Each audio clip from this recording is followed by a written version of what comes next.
Among past threats to the Republic, the Great Hyperspace War stands above all other wars in galactic history. In fact, the battle we fight today is in many ways an extension of this same conflict.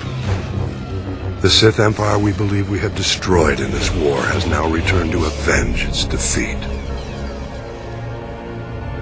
The historical factors that set the stage for the modern conflict bear close examination. I believe the greatest factor of all may have been the way the Republic concluded the Great Hyperspace War. The Great Hyperspace War began at a time when the Republic had enjoyed millennia of peace, growth, and consolidation. In contrast, the Sith Empire was ending its centuries-long adolescent period. Undiscovered by the Republic, the Sith had conquered all of the star systems near Korriban. They were now seeking new opportunities for expansion. At this time, a brutal power struggle had broken out following the death of the Sith ruler. Among the contenders was the Dark Lord gnost-dural. Whether by chance or destiny, it was at this time that two Republic explorers stumbled onto Korriban. gnost-dural seized this opportunity to gain political advantage.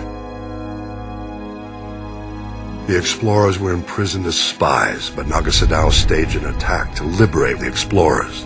He left evidence, suggesting the attack was a Republic military operation. Leveraging the widespread fear of an impending Republic invasion, gnost-dural rallied the Sith to unite behind his cause, a preemptive strike against their newly discovered enemies. Eager for war, the people embraced gnost-dural as their new ruler. His first act was to launch a vicious assault against the Republic. The Sith armies attacked on several fronts, including Coruscant itself. gnost-dural commanded all his forces from a meditation sphere suspended over a giant star.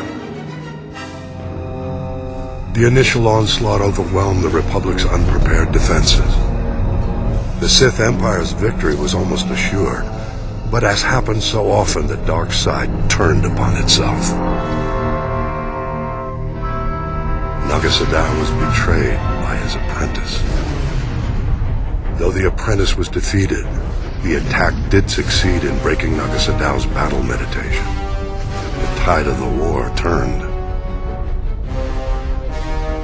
The Sith were lost without their leader's direction, and the Republic forces soon chased the invaders back to the very doorstep of gnost-dural's meditation sphere. Recognizing his imminent defeat, the Sith Lord abandoned his forces and started a chain of events to destroy the nearby star and everything in its vicinity. gnost-dural fled back to Korriban, only to discover renewed opposition to his rule.